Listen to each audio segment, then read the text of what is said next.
This is Lewis Hart for Boxing Social in association with Empire Fight Store. Always good to be joined by Kalle Sauerland here at the Wasserman offices on a nice Tuesday, I guess it's afternoon now. My second time here, but good to be seeing you here, mate. It's a nice part of town, the Strand, and it's lovely to have so many boxing people in the Tower of Power today. You know, we have to compete here with the football divisions and tennis, golf, rugby, motorsports, so music, so...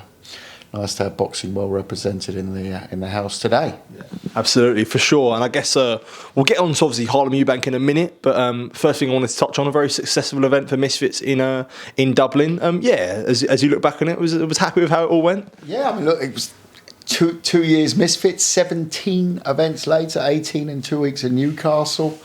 Massive night on DAZN, pay-per-view, everything. Very, very nice, given also that it was the first pay-per-view without KSI.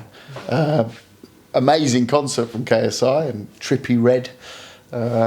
So that was fantastic. But it was one of the most entertaining nights we've had so far, and that's saying a lot. You know, it's about entertainment, this space.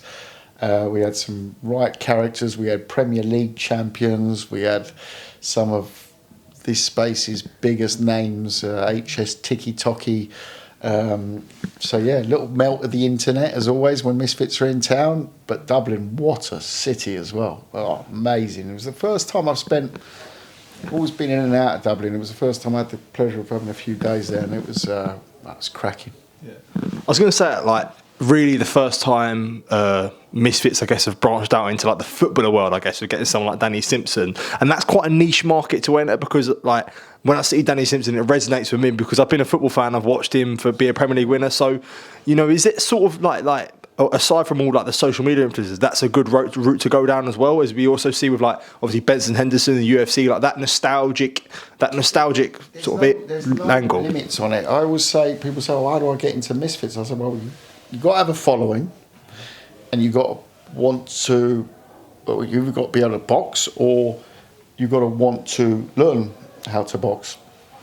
And some of it is total novice level. We saw, for example, Dean the Great at the weekend against Fogarty. That could have been on any undercard in traditional boxing. So it's all levels, but at the same time, you do need a following. So this isn't it pays better than normal boxing, so I'm going to cross over now. That's not the way it works. So please don't contact us. If it ain't working out for you in traditional boxing, you can't just leapfrog on the Misfit. It's more the other way. You see some of them, Dean the Great I just mentioned, El Brook, who's headlining Newcastle in a couple of weeks, they will cross over to the pro scene. Dean the Great's ready to go full pro scene now. El Brook's not far off either. So that's quite interesting. It's a development that I didn't quite foresee, but at the same time, there's no limits. So Premier League champion, boxing was the first footballer on Misfits. We've had NFL players on Misfits. We've had rappers, YouTubers, OnlyFans, you name it. We've had it. We've got 2 or 3 other very recognised. I'd say national team level. That's how I would describe them. Players' names that you'll see within the next 8 to 12 months.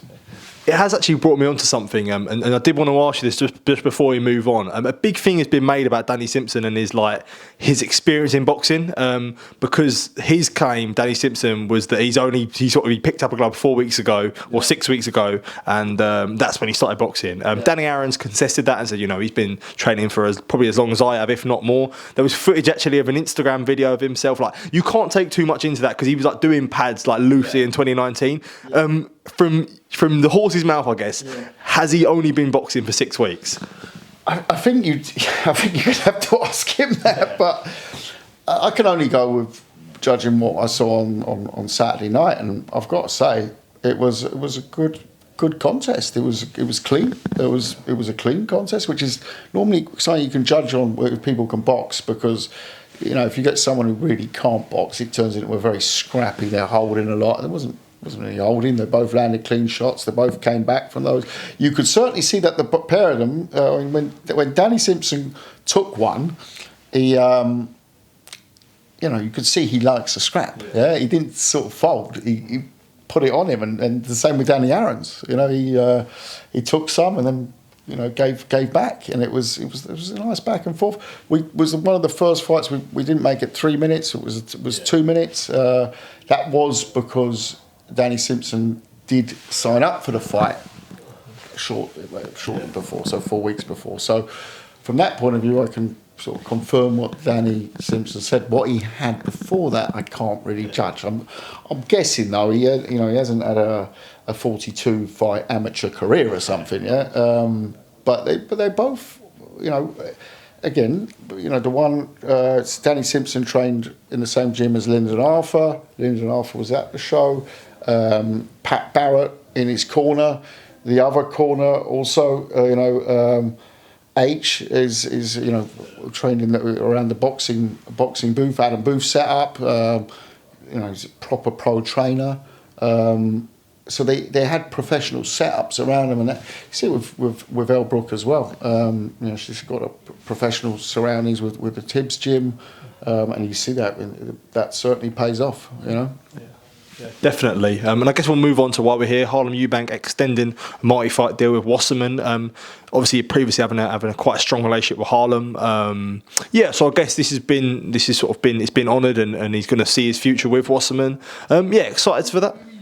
You say that, but you know the old contract was expiring, so this is a new contract. Yeah, at that stage in boxing, and I've also snuck into certain careers, and I'm sure, you know, Harlem is a very valuable asset in the British boxing scene. So there would have been a lot of flirting, and that's not against Harlem. He's got one career. He's got to do what's best for him.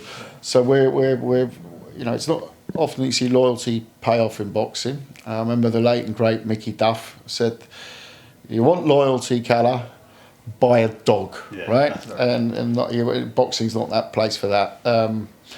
But it's really nice to see, especially given the success we've had so far.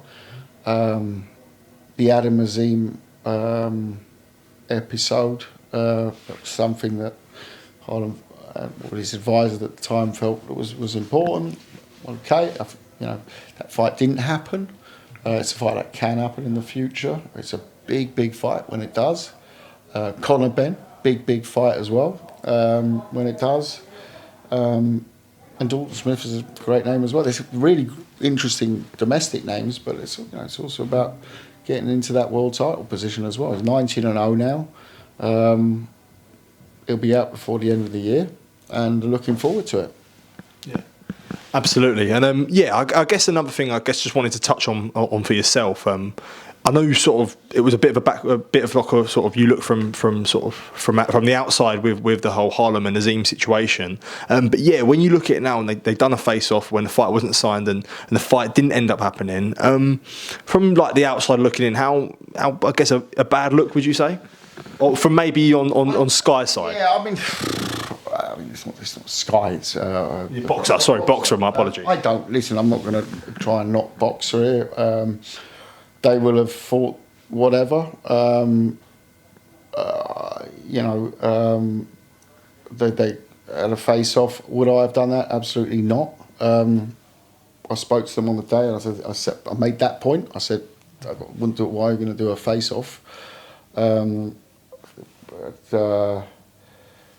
Ben Shalom called me on that, and I said, I don't think that it's appropriate to do a face-off. I said, you know, but anyway, that's what happened. We weren't involved in that part, and it is what it is. You know, we're focusing fully now on Harlem's career, and hopefully that can involve a big fight with Adam Azim in the future. But let's not forget. He ain't no B-side, right? He ain't no B-side. He's, okay, people say, well, God's gift, he's got the name. Yes, he's got the name. He's got a name that's not just a name, but a name that's synonymous with the biggest names in British boxing in Eubank. But at the same time, he's also 19-0. His last fights have all been on Channel 5 doing over 2 million views. 2 million views, yeah? So, I don't know. I'm not the arrogant type. I'm not going to say, oh, he's the A side, whatever. But he's certainly not the B side. Yeah. And from the outside, a little bit of a feel to that, and I won't happen that either. That won't happen on my watch. Not a chance, because again, not saying, we want to call all the shots. No, but fair's fair. Yeah. Even playing platforms. Absolutely. Final one from myself, actually, from, I guess, Harlem Eubank to Eubank Jr. And respect to, I know you've been asked a lot about him and sort of guess the end of the contract with Eubank. One thing I did want to ask you about, he done an interview with Boxing King Media, and he spoke about, in the interview, he said, he was tied down to a contract where he weren't allowed to move or he weren't allowed to fight with yourself and with the Sauerlands and with Wasserman. I guess from your point of view, when he says something like that, you sort of disagree with that he felt like he was almost sort of held to ransom in a contract with you? Who's this? Chris Eubank Jr. Yeah. Well, I don't know. I mean, he signed the contract. That's one for him. Like I said at the time, we had some great times together. We had some not so great times together. I did everything in my power remit to get him the big fights. So, we had some great fights over the years together. Big fights. Obviously, the Smith fights last year, one went for him, one went against him. The George Groves fight, taking him to Germany, was probably his best win so far in the World Boxing Super Series. I'm not going to. Again, I've been around this game for far too long to start doing my laundry out in public. I'm a Chris Eubank Jr. fan. I'm lucky enough to have promoted Eubank Jr., Harlem Eubank. I even did a fight with the late and great Sebastian Eubank. Get on extremely well with Senior. I love the family. If he wants to go out and say he couldn't fight because he was under contract, that's Junior likes these expressions and things like that. But at the end of the day, I'll ask him, and maybe he can explain what he means by that. But I'm not going to start slagging him off on socials and things like that. That's completely fair enough. Kalle, as always, thank you for taking time to speak to me. Really do appreciate it. And I appreciate the invite down to the office. It's definitely a nice one, mate, for sure. Appreciate it, mate. Thank you. Cheers, mate. Thank you.